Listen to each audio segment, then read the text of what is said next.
Let's get right into this because what's been going on with these protests. I mean, certainly in New York City, and not just in New York. They're in Oakland, California, Boston, Savannah, Georgia, in LA, in Chicago. They blocked a highway in Boston. They shut off Lakeshore Drive in Chicago, which is a pretty amazing feat. I mean, if people know Chicago well, that's big. So I mean, we're not talking small protests here. We're talking. I mean, we're at a tipping point here, which happened with these kinds of things, and we've reached that. So that now, what the biggest problem obviously has been that this has been standard practice for years.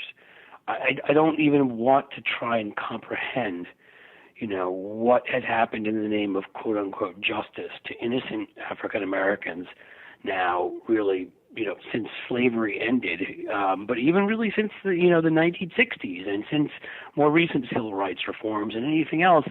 And it really helps, I think, more of America. I feel like this is almost like a moment, I hope it is, where, and I don't mean I hope what I'm about to say, but the reaction to it. When people saw the protests when John Kennedy was trying to integrate the University of Alabama and Bull Connor came out and was turning the fire hoses on African-American children. Obviously that was terrible, but I don't think the rest of the country really knew until they saw that on TV, and they were horrified. And it led to some civil rights reforms. And I feel like we're going through a very similar period right now, because I don't think most people understood. I don't think they understood why stop and frisk was a problem, because they thought, well, everybody could be equally stopped and frisked, right? No, it's mostly African Americans and Hispanics. I mean, there's constitutional issues there too, but the people who are being targeted, very clear who they are. Most, I think a lot of white people, and again, I'm not saying necessarily conservatives, just people that don't pay close attention. Cops are, respectful of them. Don't pull them over for no reason. Don't put them in chokeholds when they're just standing on the corner.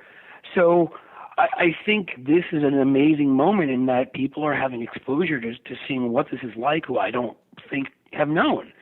And I'm hoping this, the sort of thing you always want to accomplish with these things, when you want justice, is you need to take people who are advocates for your cause and turn them into activists willing to go out and do what's necessary. And you need to take people who are sort of, agnostic and turn them into at least advocates who are on your side. And at least what I've seen, I think some of that's happening, because there's no way. I mean, another one just happened last night in Phoenix. I mean, this just won't stop, and it won't stop because it reminds me of after what you're doing the gun stuff I do after Newtown, when suddenly we were actually paying attention to every shooting as opposed to just ignoring them. And then people were shocked and were like, oh my God, this happens a lot more than I ever thought about, because now the media is reporting it. And that's what this feels like, is that, these kinds of shootings that were probably only getting local attention are now all getting national attention.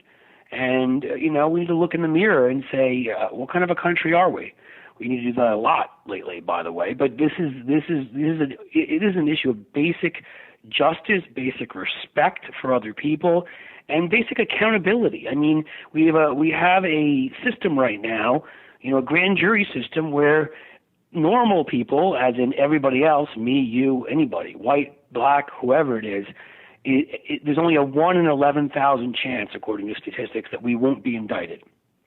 So let's call it 99% plus, that we will be indicted if a prosecutor wants to indict us. The police, on the other hand, the statistics that came out the other day show that only 3% of them get indicted. And, I mean, that tells you everything you need to know. It's sort of like why we create an independent counsel for the president, because right. The attorney general has a conflict of interest. It's why the lobbying system is so effed up in Washington, because some guy leaves Congress, joins a lobbying firm, and then like 6 months later, I mean, they have a 2-year cooling off period. I don't know how many of them respect that. And they're back with their buddies and saying, oh, yeah, just throw a few $100 million to my guys here. You can't have people that know each other, work together, and like each other, certainly judging each other. Well, I mean, narrowly speaking, on that question alone, we know that, look, if you are a district attorney, you rely on the cops. I mean, it's right. Not just even your buddies. I mean, you have a serious working relationship. Also, from a political standpoint, your career goes nowhere if the cops if the cops aren't supporting you in your political career after being district attorney, you've got a real big problem there. Yep, that's true. And I would also add to that, Sam, that there's also cross-pollination. I mean, there are guys who go back and forth more in the direction of cops to the prosecutor's office, but that happens. That's not unusual for someone to rise up the ranks of the police and then go to law school. And so the connections are just, there's myriad of them. It's interesting what's happening. I mean, there's so many different layers to what we've seen over the past,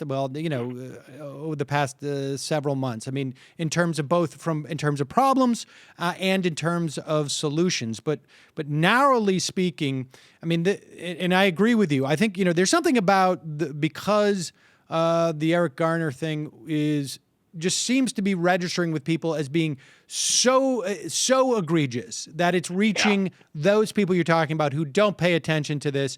The same people who are texting me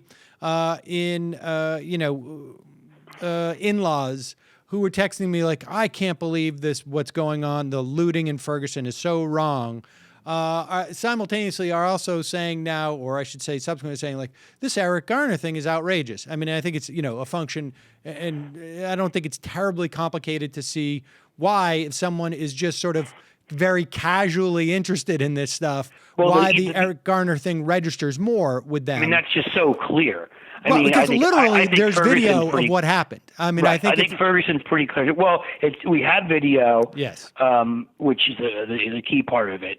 But also, we know that the coroner, in this case, determined that this was a homicide. Right.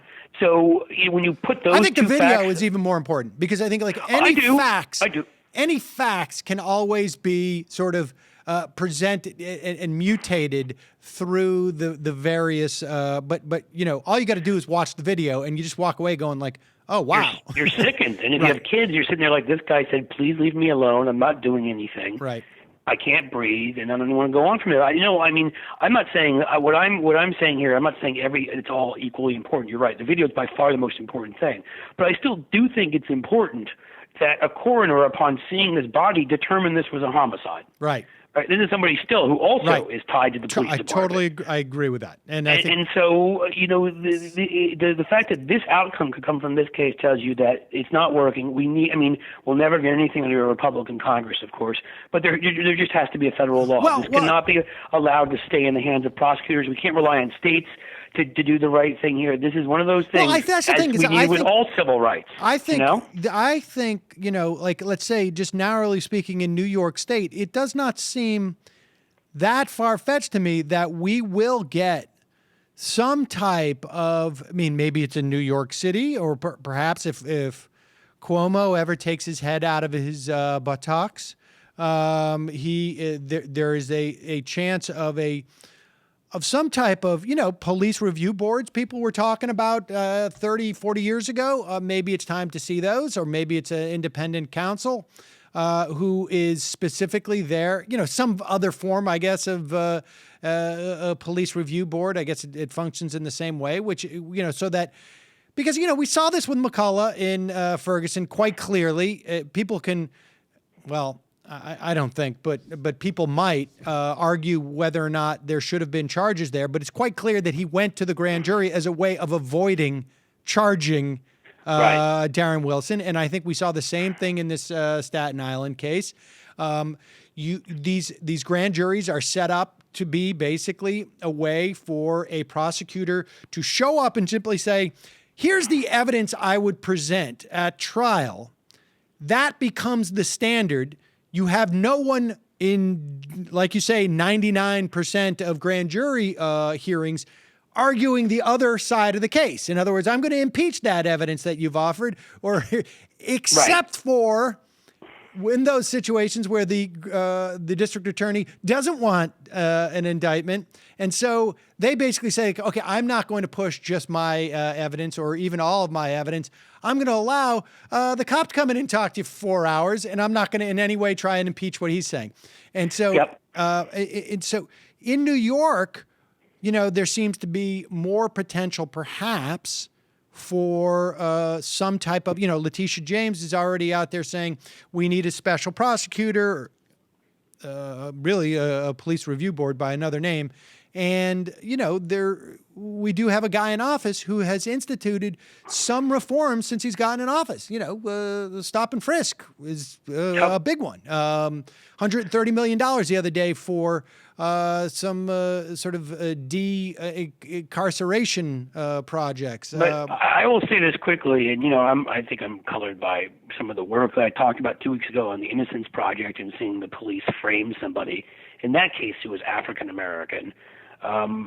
I don't want, in my opinion, I don't think we can get to a point where we say, well, if the prosecutor can't do the job and doesn't, then we'll bring in an independent counsel. I think that needs to happen immediately. I think this should never be in the that's what I'm saying. Hands. I think that's what Letitia James is saying. Set up an office. We need a pool of these guys, right? I think we should have almost like a core of them. Whenever, a police review board. Whenever there's an issue with a cop, it doesn't go to the district attorney. It goes to this independent counsel. That's exactly right. And right now the president is, there was following Ferguson, there was a couple of policy changes. It's not enough to me to bring in the Department of Justice in these situations, because there needs to be, clearly the system is not working now. And when you bring in the Department of Justice, you need to, the bar becomes higher in terms of prosecuting a cop. You need to show a certain level of willful intent that is greater than it would be under a state authority. And so that's why you need to create these things on a state-by-state basis. It'll be interesting to see if this can be sustained and we'll see some real reform. And the dual track is the awareness of white America of hey, and not just the idea that the awareness, Sam, I see is leading to a longer term change. And I think that's a good thing. I think it will change attitudes faster than anything else. If anything good's going to come of this, it'll change attitudes faster than anything else could have. Sadly, the short-term change you're talking about, which is them creating, a group of 20, 30, however many of these kinds of prosecutors that can go anywhere around the country when this stuff happens. I know what you're saying, about the state can pick, but I would like it all to be in the federal government's hands. When it comes to civil rights stuff, I don't trust local people. We have a nice history of that, don't we? Yeah. In this country, and the problem is that you can't expect Congress to do anything positive at this point. So it's going to take a while. No matter how angry people are, it's going to take a while. But I think the longer term cultural change could be significant.